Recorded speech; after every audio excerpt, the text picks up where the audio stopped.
Hello student, good morning. कैसे हैं आप सभी लोग? और आप सभी का हमारे चैनल सोशियोलॉजी स्टडी विद नीला में स्वागत है।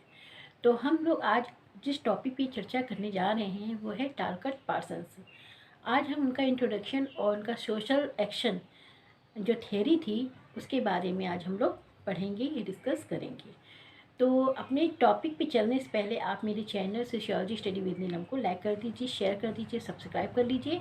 तो चलते हैं आज के अपने टॉपिक पर।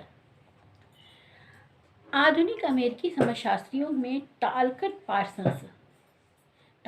पार्सन्स की गणना एक दिग्गज सिद्धांतकार के रूप में की जाती है।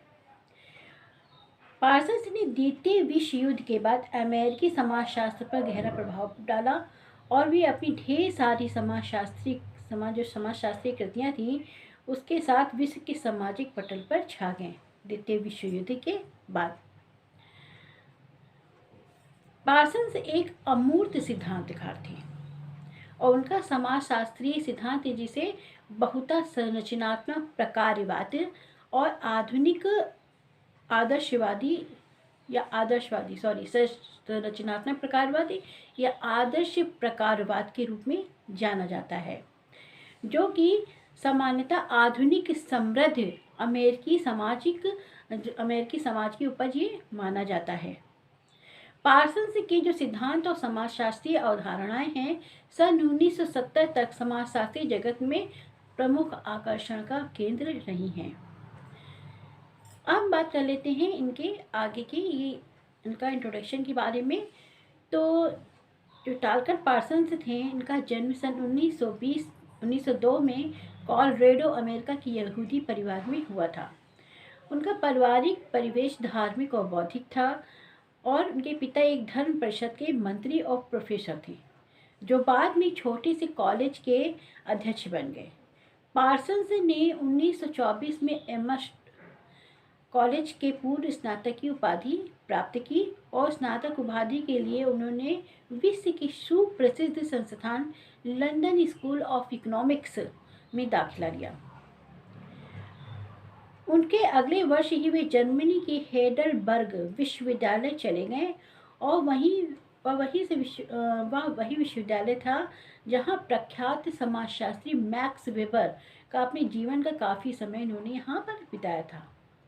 पार्सन्स के इस संस्थान में आने के 5 वर्ष पूर्व ही वेबर की मृत्यु हो चुकी थी, किंतु वेबर का जो बौद्धिक प्रभाव था वह इस विश्वविद्यालय में यानी कि हेडलबर्ग विश्वविद्यालय में अभी भी शेष था। वेबर की विधवा पत्नी द्वारा घर में आयोजित संगोष्ठियों में पार्सन्स बिना नागा किए भाग लेते थे। उनकी जो वाइफ थी वो अपने घर में संगोष्ठियाँ आयोजित करती थी, ये समाजशास्त्री उस पर, तो वो यहाँ पर भाग लेते थे। कौन? पार्सन्स वेबर की कृतियों पर काफ़ी प्रभावित थे क्योंकि जब वो हेडलबर्ग गए थे उससे 5 वर्ष पहले तो वेबर की मृत्यु हो चुकी थी, लेकिन उनकी जो कृतियाँ थी, उनके जो विचार थे उस समय भी छाए थे जब पार्सन्स उस विश्वविद्यालय में उन्होंने जब प्रवेश किया था। इसी कारण उन्होंने वेबर के कुछ विचारों को लेकर हेडलबर्ग विश्वविद्यालय में ही शोध कार्य कर PhD प्राप्त की। सन 1927 में पार्सन्स हार्वर्ड विश्वविद्यालय में प्रशिक्षक बन गए। उन्होंने इसी संस्थान में कई विभाग बदले, किंतु सन 1979 में 1979 में अपनी मृत्यु तक किसी संस्थान में किसी न किसी पद पर वो कार्य करते रहें और उसे किसी न किसी रूप में जुड़े रहें। उनका प्रारंभिक शैक्षणिक जीवन में विशेष सामाजिक हलचल नहीं दिखाई देती है। जो उनके जो स्कूली जीवन है, जो विश्वविद्यालय कॉलेज का जीवन है, उसमें ऐसा कोई हलचल दिखाई नहीं देती थी। सन 1937 में उन्हें सर्वप्रथम सामाजिक क्रिया संरचना the structure of social action नामक पुस्तक लिखी और इस पुस्तक ने ही बौद्धिक जगत में उन्हें क्रियावादी सिद्धांतकार यानी एक्शन थियरिस्ट के नाम से स्थापित कर दिया और यहीं से पार्सन्स की जो शुरुआत हुई है, एक समाजशास्त्री, एक प्रमुख चिंतक, एक प्रमुख विचारक के रूप में मानी जाती है। यहाँ पार्सन्स की जो कृतियाँ हैं उन पे एक नज़र डाल लेते हैं। इनकी जो पहली जो पुस्तक आई थी the structure of social action, यह 1937 में आई थी। सेकेंड बुक है द सोशल सिस्टम, ये 1951 में आई थी। Towards a general theory of a actions with issues, ये 1951 में आई थी। Family socialization and interaction process with the Bales, 1953 में आई थी। एसेज इन सोशियोलॉजिकल थियरी, ये 1964 में आई थी। अगली पुस्तक है पॉलिटिक्स एंड सोशल स्ट्रक्चर, ये 1969 में आई थी। The system of modern societies, ये 1971 में आई थी। ये इनकी प्रमुख पुस्तकें हैं पार्सन्स की। अब हम पार्सन्स के उस सिद्धांत के बारे में पढ़ते हैं जिसने इनको समाजशास्त्र के क्षेत्र में एक विचारक, एक चिंतक के रूप में प्रस्थापित कर दिया। का कौन सा सिद्धांत था? सामाजिक क्रिया, यानी कि सोशल एक्शन, है ना। सोशल एक्शन ने इनको समाजशास्त्र में एक समाजशास्त्री के रूप में पूरी तरह से स्थापित कर दिया था। तो आज हम लोग सोशल एक्शन के बारे में पढ़ेंगे। पार्सन्स ने जो अपनी सामाजिक क्रिया सिद्धांत है, उन्होंने यह सामाजिक क्रिया का जो सिद्धांत है, उन्होंने अपनी पुस्तक the structure of social action, जो कि 1937 में आई थी, उसमें इन्होंने दिया है। इसी बुक में उन्होंने ये बताया कि किस प्रकार क्लासिकल जो सिद्धांत सामाजिक विचारक होते हैं, जो क्लासिकल पहले विचारक थे, उन्होंने स्वैच्छिक सिद्धांत का कैसे प्रतिपादन किया है। स्वैच्छिक इसलिए कि कर्ता अपने लक्ष्य को प्राप्त करने के लिए उपलब्ध विकल्पों पर निर्भर होता है, यानी कि कर्ता के पास बहुत से विकल्प होते हैं। वह अपने लक्ष्य को प्राप्त करने के लिए अपने तर्क के आधार पर या तार्किक आधार पर वो किस आधार पर वो अपना लक्ष्य प्राप्त कर सकता है, वो इन उपलब्ध जो साधन हैं, जो वैकल्पिक साधन हैं, उन साधनों का यूज़ कर सकता है। इसलिए इसको स्वैच्छिक कहा गया है। उसे वह जो उसे सही दिखाई देता है इन विकल्पों में से, वह उसे चूज़ कर लेते हैं और उसी साधन मानकर अपने लक्ष्य को प्राप्त करते हैं। इस तरह सामाजिक क्रिया सिद्धांत में अपने अंदर उपयोगितावाद, आदर्शवाद व प्रत्यक्षवाद को अपने अंदर समेट लिया है। उपयोगितावाद, प्रत्यक्षवाद और आदर्शवाद को। मीड के अनुसार उपलब्ध विकल्पों में से कर्ता परिवेश के उपस्थित मूल्य मानदंड के अनुसार इन्हें चुनाव करता है। जैसे हम जानते हैं कि सभी समाजों में अपने अलग अलग मूल्य और मानदंड होते हैं, वैल्यूज़ होती हैं, नॉर्म्स होते हैं, अपने अपनी संस्कृति, अपने अपने समाज के हिसाब से। तो व्यक्ति जो करता है, वहाँ पर जो विकल्प चुनता है, वो अपने मानदंड जो उस सोसाइटी में जहाँ रहता है उसके अनुसार जो मानदंड निश्चित किए गए हैं, वैल्यूज़ निश्चित की गई हैं, उसके अनुसार उन चीज़ों को ग्रहण कर लेता है और उसके अनुसार ही यह क्रिया करता है, विकल्पों को चुनता है, अपने लक्ष्य को प्राप्त करता है। पार्सन से कहते हैं कि इस सिद्धांत निर्माण में जो पार्सन्स हैं वेबर से बहुत कुछ लेते हैं। क्यों? क्योंकि जब हेडलबर्ग विश्वविद्यालय में वो गए थे, तो वहाँ जो बौद्धिक जो विचार का जो प्रभाव था, वो क्या था? वेबर का ही था। वहाँ बौद्धिक विचार का जो प्रभाव था वो वेबर का था। तो पार्सन्स उससे प्रभावित थे और यहीं पर उन्होंने जब अपने सामाजिक क्रिया सिद्धांत का उल्लेख किया, तो उन्होंने अपने जो उनका सोशल एक्शन था, सामाजिक क्रिया एक्शन का, वेबर का जो एक्शन था, उससे उन्होंने बहुत कुछ लिया।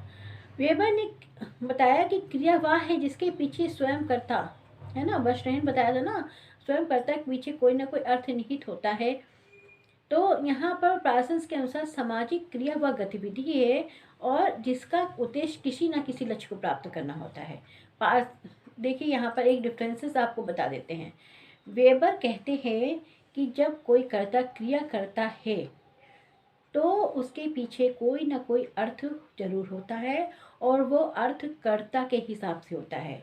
यानी कर्ता उस परिस्थिति में वो क्रिया क्यों कर रहा है, वो तभी समझा जा सकता है जब अनुसंधान कर्ता की जगह अपने आप को स्वयं को रखे, तभी वो समझ सकता है, वो तार्किक रूप से वो समझ सकता है कि वो क्रिया क्यों कर रहा है। जबकि पार्सन्स बोलते हैं कि जो सामाजिक क्रिया का जो उन्होंने बताया है, उन्होंने कहा कि सामाजिक क्रिया वह गतिविधि है जिसका कोई ना कोई उद्देश्य या लक्ष्यवश होता है। इस अर्थ में सामाजिक क्रिया को करने वाला एक व्यक्ति भी हो सकता है और एक समूह भी। है ना। जबकि पार्सन्स क्या वेबर क्या कहते थे कि अकेला जो व्यक्ति काम करता है, अगर बिल्कुल अकेला आप मैदान में बैठे हुए हैं, चुपचाप आप बतिया रहे हैं, ऐसे बड़बड़ा रहे हैं, तो वो क्रिया नहीं है। लेकिन पार्सन्स कहते हैं कि यहाँ पर एक व्यक्ति अगर कोई क्रिया करता है या समूह क्रिया करता है तो भी वो क्या है, सामाजिक क्रिया ही है। अतः जब हम सामाजिक क्रिया की बात करते हैं तो इसे व्यक्ति और समूह दोनों ही या दोनों में से कोई एक करता है। एक से अधिक व्यक्तियों के लिए पार्सन्स ने सामूहिकता, जो एक से अधिक जो व्यक्ति हैं, एक या दो, दो से तीन या बहुत से व्यक्ति जो करते हैं, इसके लिए उन्होंने सामूहिकता शब्द का यूज किया है। किसने? पार्सन्स ने। पार्सन्स ने सामाजिक क्रिया की व्याख्या एक निश्चित परिस्थिति में की है। उन्होंने कहा कि जो परिस्थिति होती है एक निश्चित होती है, उसी परिस्थिति में जो करता है या व्यक्ति है वो क्रिया करता है, तब उसके सामने कोई ना कोई लक्ष्य अवश्य होता है और उसकी प्राप्ति के लिए वह क्रिया करता है। और क्रिया क्या होती है? वैकल्पिक होती है। वो अपने लक्ष्य को किन विकल्पों के आधार पर चुनाव कर सकता है, ये कहते हैं पार्सन्स। मान लीजिए एग्जाम्पल की तौर पे एक एग्जाम्पल देते हैं आपको। मान लीजिए कि कोई व्यक्ति भूखा है ना। कोई व्यक्ति भूखा है और वो अपना पेट भरना चाहता है, ये उसका लक्ष्य है। तो वह किस प्रकार के साधन को अपनाएगा? मेहनत करेगा, मेहनत से रोटी अपनी कमाएगा और पेट भरेगा, या चोरी करके पेट भरेगा? जो मेहनत है इससे नॉर्म्स ऑफ वैल्यूज़ जुड़ी हुई हैं, जबकि चोरी से नॉर्म्स ऑफ वैल्यूज़ नहीं जुड़ी हुई होती हैं। तो यह कर्ता पे निर्भर करता है कि वो कौन सा जो वैकल्पिक है, विकल्प है, जो वैकल्पिक साधन है वो किसका चुनाव करेगा। ये साधन इस पे ये कर्ता पर पूरी तरह से निर्भर करता है। यही पार्सन्स बोल रहे हैं। पार्सन्स कहते हैं कि जब कोई कर्ता कोई क्रिया करता है तो एक निश्चित उसका एक निश्चित दशा होती है, स्थिति होती है जब वो कोई क्रिया करता है। और जब वो कोई क्रिया करता है तो ऑफकोर्स इसमें मान लीजिए कि उसका कोई ना कोई लक्ष्य होता है, बिना लक्ष्य के वो कोई क्रिया नहीं करेगा। यानी कोई व्यक्ति अगर क्रिया कर रहा है तो कोई ना कोई उसका उद्देश्य या लक्ष्य अवश्य होता है और उसकी प्राप्ति के लिए ही वह क्रिया कर रहा है। वह क्रिया भौतिक भी हो सकती है, अभौतिक भी हो सकती है। एग्जाम्पल के तौर पे मान लीजिए कि एक व्यक्ति मोटर गाड़ी बैठकर सुबह मछली पकड़ने के लिए जा रहा है और वह सड़क की बाईं ओर गाड़ी चलाता है। चौराहे पर लाल बत्ती आने पर वह गाड़ी रोक देता है और उसके बाद समुद्र में सुबह मछली पकड़ने पहुंचता है। तो यहाँ दशा क्या होगी? यहाँ दशा होगी और यहाँ दशा या स्थिति होगी मोटर कार, सुबह का समय, यह स्थिति है कर्ता की या व्यक्ति की।